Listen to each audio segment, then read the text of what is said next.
Johnny master కేసులో కీలకమైనటువంటి మలుపులు తిరుగుతుందో పక్క నార్సింగి పోలీసులు నమోదు చేసినటువంటి కేసుతో పాటుగా వాళ్ళు లడక్ వెళ్తున్నారు. అమ్మాయి కుటుంబ సభ్యుల దగ్గర నుంచి డేటా తీసుకోవడానికి, అంటే వాళ్ళ వైపు నుంచి వెర్షన్ తీసుకోవడానికి ఎప్పటి నుంచి అంటే అమ్మాయి మైనర్గా ఉన్నప్పటి నుంచినే ఆయన లైంగికంగా వినియోగించుకున్నారు, వేధించారు, అత్యాచారం చేశారు అన్నటువంటి విషయం మీదన ఇప్పుడు అమ్మాయి ఇచ్చినటువంటి వాంగ్మూలం ఎప్పటి నుండి అన్నటువంటి దాంట్లో చూస్తే అమ్మాయి మైనర్గా ఉన్నప్పటి నుంచినే ఫస్ట్ అత్యాచారం జరిగింది మైనర్గా ఉన్నప్పుడే, ఆ తర్వాత కూడా ఆయన అట్లా కంటిన్యూ చేసుకుంటూ వచ్చారు అన్నటువంటి తేలినటువంటి నేపథ్యంలో అదొక సంచలనాత్మకమైంది. అది ఒక ఎత్తు అయితే ఇప్పుడు పోలీసులు ఫోక్సో కేసు కట్టారు. మరొక వైపున జానీ మాస్టర్ ఇష్యూతో డాన్సర్లకి వార్నింగ్ ఇచ్చారు. ఎవరూ కూడా జానీ గురించి మాట్లాడద్దని హెచ్చరిక ఇచ్చారు. ఎవరైనా మాట్లాడితే కఠిన చర్యలు ఉంటాయని Telugu film industry dancers association నుంచి, అంటే కొంతమంది డ్యాన్స్ మాస్టర్లు ఇప్పుడు ఆయన గురించి నెగిటివ్గా అది చెప్తున్నటువంటి నేపథ్యంలో మాట్లాడద్దని చెప్పి వార్నింగ్ ఇచ్చారు. వాట్సాప్ గ్రూప్లో ఆడియో పోస్ట్ చేశారు. ఎవరు మాట్లాడద్దని తామంతా డిసైడ్ చేశామని,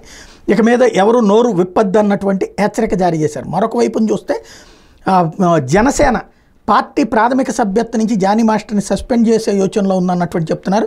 జనసేన పార్టీ అంతర్గత విచారణలో జానీ మాస్టర్ తప్పు చేసినట్టు సమాచారం ఉందని, అందుకని త్వరలో ప్రకటించే అవకాశం ఉందని చెప్తున్నారు.